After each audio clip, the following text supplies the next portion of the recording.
Graça, paz, misericórdia a todos vós que me ouvis, em nome de Jesus Cristo. Meu nome é Vinícius, sejam todos muito bem-vindos ao canal da família Febas. E hoje eu gostaria de conversar convosco sobre o machado afiado.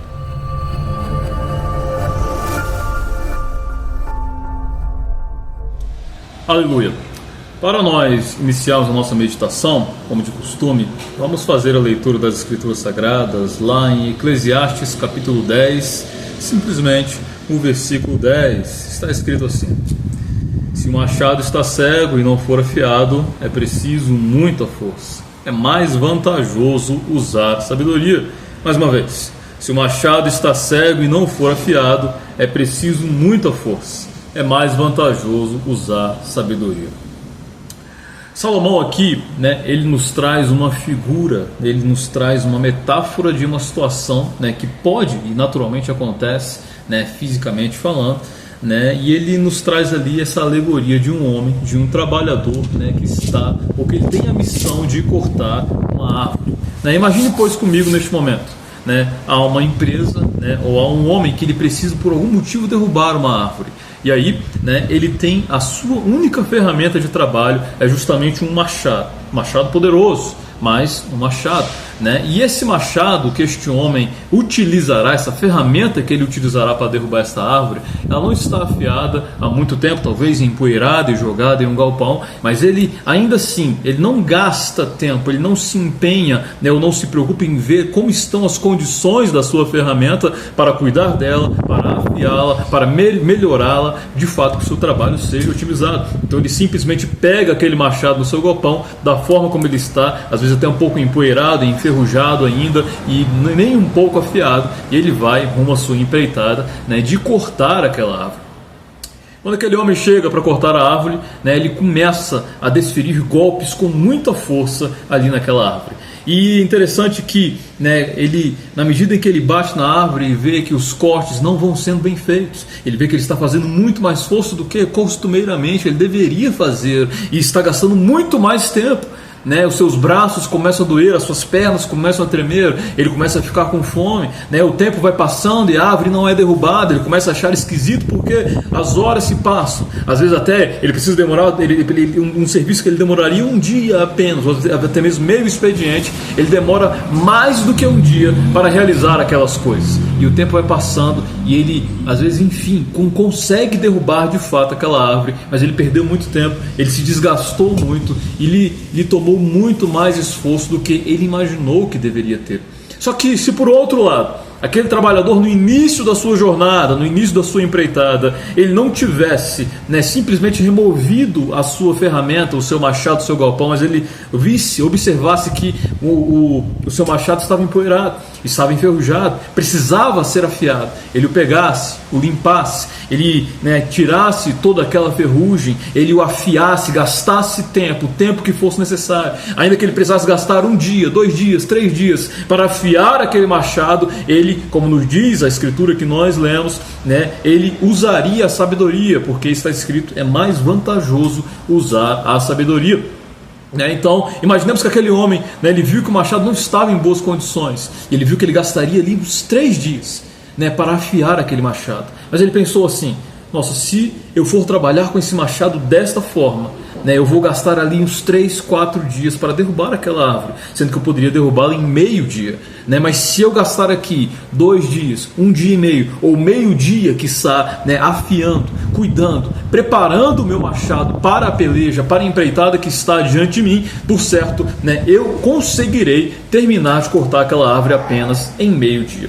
Então esse homem, nessa segunda situação que eu relato a vós, ele usou a sabedoria, ele foi inteligente, ele não foi para a sua empreitada de qualquer maneira, ele primeiro raciocinou, ele primeiro viu o que eu preciso para que o meu trabalho, para que a minha empreitada seja otimizada, para que o meu tempo, para que eu gaste menos tempo, para que seja de fato algo eficiente, que traga resultado, e não simplesmente qualquer resultado, mas um resultado bem feito, porque quando se corta uma árvore com um machado cego, o corte ainda não sai bem feito, mas se você tem ali um machado afiado, o corte sai bem feito. Cada pancada que você dá na árvore, o serviço é otimizado e o machado vai mais a fundo, e você faz muito menos força. Então você né, você gasta menos força, você gasta menos tempo, né, e você não vai precisar ficar ali o dia inteiro para cortar aquela árvore. Isso é extremamente interessante, né, e possui várias aplicações nas nossas vidas, em nome de Jesus Cristo.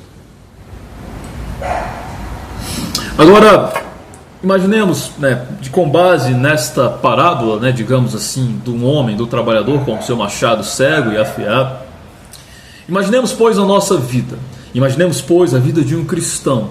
Imaginemos, pois, a vida de vários cristãos. Imagine comigo uma equipe de louvor com vários membros que precisa, né, entoar a Deus, adorar a Deus no culto à noite com vários louvores, concomitantemente, cada um cantando a sua parte. Mas imagine uma equipe de louvor que não se reuniu para ensaiar, não se reuniu para combinar quem vai cantar o quê, quem vai fazer a segunda voz, quem vai tocar a guitarra, quem vai tocar a bateria, quem vai cantar qual hino, quem vai solar. Imagine, pois, uma equipe de louvor assim.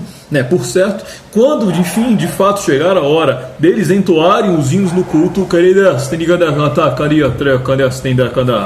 quando enfim chegar a hora deles entoarem o louvor no culto, será uma bagunça, o louvor não será bem feito, eles não vão conseguir, eles vão se perder, eles vão se confundir, vão sobrepor a voz uns dos outros e vai ser uma bagunça absoluta. Ou imaginemos também um homem que deseja ou que prega a palavra do Senhor, e isso acontece muito, infelizmente. Imagine um homem que prega a palavra do Senhor, que ele conduz ovelhas a Cristo, ou deveria conduzir ovelhas a Cristo, mas ele não lê as Escrituras Sagradas, ele não conhece as Escrituras Sagradas, ele prega conforme a sua vontade, ele prega conforme aquilo que ele vê na internet, ele prega aquilo que ele bem entende, ou que bem lhe convém, para manter os membros na igreja. Ele está despreparado, aquela equipe de louvor estava despreparada, este homem estava despreparado, e também há mais situações ainda que nós podemos elencar aqui. Imagine, pois, expulsar demônios sem ter uma vida de jejum e uma vida de oração também. Imagine, pois, evangelizar as multidões, evangelizar os homens aí fora, sem orar primeiro, para que a graça de Deus se revele e impacte a vida daquelas pessoas verdadeiramente. Então essa questão, de nós afiarmos o machado, de nós prepararmos as nossas ferramentas, o que isso significa? Isso significa nós recomendarmos a Deus primeiro as nossas obras. Porque quando nós fazemos, seja lá o que for, com as nossas próprias forças, com a nossa própria mão, conforme as nossas capacidades, há um risco muito grande de nós nos frustrarmos e não termos o resultado esperado. Muito pelo contrário, às vezes nós queremos fazer algumas coisas, nós queremos pregar e queremos que as pessoas sejam impactadas pela nossa pregação, nós queremos evangelizar e que os homens se convertam a Deus, mas nós não recomendamos aquela obra primeiro a Deus, e aí nós não temos resultado, e aí nós não vemos as pessoas se convertendo, e aí nós pregamos desconsoantes a Escritura Sagrada, o louvor não sai bem, o evangelismo não tem resultado, e várias outras coisas se encaixam nisso também. Então, por meio desta passagem, a Escritura Sagrada nos recomenda a nos preparar antes de fazer qualquer coisa na nossa vida, principalmente as coisas referentes ao reino de Deus. Por quê? Porque a força não está em nós. Se você é, por exemplo, um desenvolvedor, um programador, você pode estudar, se preparar, treinar ali no seu computador e tudo, para que você seja um desenvolvedor cada vez melhor. E isso se aplica a vários tipos de trabalho. E a gente pode fazer isso no tocante, ou aplicar isso no tocante à vida secular, e normalmente aqueles que têm mais sucesso na sua vida profissional, na sua vida material, são aqueles que se preparam, e aqueles que analisam primeiro suas condições para depois partir para a execução, mas não obstante, no tocante à vida profissional, à vida secular, às vezes um homem consiga ir com as suas próprias forças. No tocante à vida espiritual, ao reino de Deus, nós não temos a menor capacidade. Nós não conseguimos converter as outras pessoas. Nós não conseguimos fazer com que o Espírito Santo se derrame sobre aquelas vidas e dê graça ao nosso serviço. Isso depende dele, isso é função dele, é capacidade dele, porque a glória não é nossa, a glória é dele, a força não é nossa, como diz a palavra do Senhor também no Antigo Testamento, não por força, nem por violência, mas pelo Espírito Santo de Deus. Então, quando nós formos fazer qualquer coisa a Deus, o que nós precisamos fazer primeiro? Recomendar as nossas obras a Deus, orar, jejuar, buscar a Ele, perguntar se é realmente aquilo que Ele quer que nós façamos. Por quê? Porque às vezes Nós entramos em empreitadas até mesmo em coisas que nós consideramos sadias ou agradáveis a Deus, ou que de fato são louváveis, mas às vezes nós queremos ser pregadores, às vezes nós queremos ser pastores, queremos abrir uma igreja, queremos participar da equipe de louvor, ou seja lá o que for, mas aquela não é a vontade de Deus. E quando nós fazemos isso fora do plano, fora da vontade, do direcionamento de Deus, nós vamos ter o que? Frustração, nós vamos ter estresse, as coisas não vão fluir, as coisas não vão acontecer, Então, antes de fazermos qualquer coisa, nós precisamos recomendar a Deus, perguntar a Ele se é realmente aquilo que Ele quer, e depois de termos esse direcionamento dele, nós precisamos afiar o machado, orar, jejuar, ler as Escrituras Sagradas, buscar viver em santidade, buscar o fruto do Espírito Santo, buscar os dons dele para a nossa vida, e caminhar e permanecer sempre firme no caminho reto, estreito e direito que o nosso Senhor Jesus Cristo deixou para nós. E quando nós fazemos isso, por certo, em nome de Jesus, há uma probabilidade, ou até mesmo uma certeza, de que nós vamos ter resultado, Quando nós recomendamos as nossas obras a Deus, quando nós pedimos direcionamento a Ele, é muito provável que nós vamos entrar em menos guerras, nós vamos fazer menos coisas, nós vamos operar menos, mas naquilo que nós operarmos, aquilo em que as nossas mãos se colocarem, vai ter resultado, vai ser otimizado, vai acontecer, porque nós não estamos mais fazendo conforme aquilo que nós achamos, conforme o nosso achismo, a nossa vontade, o nosso desejo, aquilo que nós pensamos que é a vontade de Deus, não, mas nós oramos a Ele, nós aguardamos a resposta dele, e Ele nos disse: sim, meu filho, é isso que eu quero que você faça, e se tivermos certeza que é a vontade dele, por certo vai dar certo, porque Ele estará nesse negócio, nessa empreitada, nesta evangelização, neste louvor, nesta pregação, nesta abertura de uma igreja. Então, em nome de Jesus, recomendemos as nossas obras a Deus, e mesmo depois que já temos a direção, busquemos a Ele. Você vai pregar, você sabe que Deus te chamou para ser um pregador. Antes de você pregar, prepare o seu esboço de sermão, leia as Escrituras Sagradas, analise as Escrituras Sagradas, analise o contexto, veja a referência com os outros textos bíblicos, ore a Deus, peça para que Ele derrame graça sobre a sua vida e verdadeiramente, em nome de Jesus, manifeste a sua unção na tua vida, para que os teus ouvintes sejam verdadeiramente edificados, e que não seja simplesmente a tua voz, mas seja o Espírito Santo que habita em ti a manifestar a sua graça aos homens, em nome de Jesus.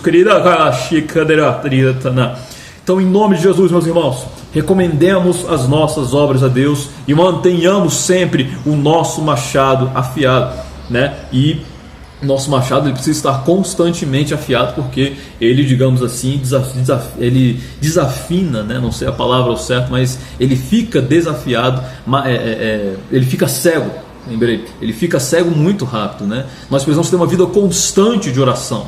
Se nós abandonarmos a nossa vida de oração por um dia sequer, pelo menos para mim, eu já não me sinto bem, eu já me sinto mal, me sinto pesado, me sinto fraco, provavelmente pela luta espiritual, provavelmente porque eu sinto saudade de Deus. Nós precisamos estar continuamente com Ele, Então o seu machado, a sua vida espiritual, ela precisa estar constantemente afiada com Deus. Isso é uma vida diária, e não é uma questão de você acordar: Senhor, bom dia, e ao anoitecer, depois de tudo que aconteceu, Senhor, boa noite. Não, é de você sempre que puder, você estar em oração a Deus. Nesse dia eu não vou conseguir orar muito porque eu tenho muitos afazeres, Então jejue em nome de Jesus Cristo. Mas é interessante, me lembro aqui agora que Martinho Lutero, certa feita, ele proclamou que quanto mais coisas ele tinha para fazer, mais ele orava, Isso se encaixa muito bem com o que nós estamos falando aqui, Quanto mais afazeres, quanto mais empreitadas, quanto mais árvores para cortar, mais aquele homem orava e recomendava as suas obras a Deus, porque ele entendia que não adianta ele querer pegar 1 milhão de coisas para fazer no dia, e Deus não estar com ele. Aquele 1 milhão de coisas não vão dar certo. Ele vai se ocupar, vai perder tempo, vai se desgastar, vai gastar dinheiro, vai gastar recursos, vai alocar pessoal, e não vai fluir, não vai acontecer. Por quê? Porque Deus não estará naquele negócio, porque as suas obras não foram recomendadas a Deus. Inclusive, falando também de Martinho Lutero, certa feita, ele foi ser julgado por conta daquilo que era considerado, ele depois que ele coloca ali as suas 99 teses contra o catolicismo, né, ele foi ser julgado por conta disso. É interessante quando foi ter, né, o julgamento, né, meio que final ali das suas teses, né, aquele homem, né, ali, ele pega e passa a noite inteira em oração, buscando a Deus, procurando a Deus, pedindo sabedoria, e mais do que sabedoria, pedindo que Deus lhe desse a vitória sobre aquela situação. E ele obteve a vitória. Só que ele não obteve a vitória quando ele estava ali diante do tribunal, diante daqueles homens que o julgavam e que o queriam condenar. Ele não obteve a vitória ali com suas palavras, com sua eloquência. Ele obteve a vitória orando a Deus. A sua vitória foi conquistada quando ele estava no seu quarto, sozinhos, quando ninguém o via, quando ninguém o enxergava, e ele estava ali orando a Deus, e Deus lhe concedeu a graça. Por quê? Porque um homem nada pode receber. Um homem nada pode receber se do céu não lhe tiver sido dado primeiro. Por isso ele recebeu a sua vitória sobre aquele tribunal, primeiro no seu quarto, orando sozinho a Deus. E quando ele chegou no tribunal, ele já tinha a vitória em mãos. E ainda que os homens ainda não quisessem condenar, eles não poderiam e não conseguiriam. Por quê?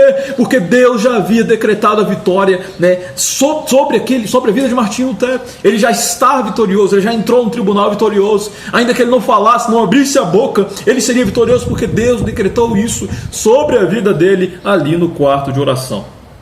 Por isso, em nome de Jesus, meus irmãos, recomendemos as nossas obras a Deus, afiemos o nosso machado em nome de Jesus, porque trabalhar com machado cego, né, é um trabalho muito grande e não vai nos gerar resultado. Mas se afiarmos o nosso machado, por certo, Deus estará conosco, né, e precisaremos fazer muito menos esforço do que se o nosso machado estivesse cego, e veremos resultados em nome de Jesus. Amém? Que Deus possa abençoar a vida de cada um de nós, e que essa palavra, né, que mexe muito comigo, possa mexer com você também e te ajudar a viver melhor. E isso se aplica à nossa vida espiritual e à nossa vida material também, né, e podemos colher muitos frutos se aplicarmos esses princípios nas nossas vidas, em nome de Jesus. Amém? Que Deus abençoe a mim e a ti em nome de Jesus Cristo, e até o próximo vídeo em nome de Jesus. Amém.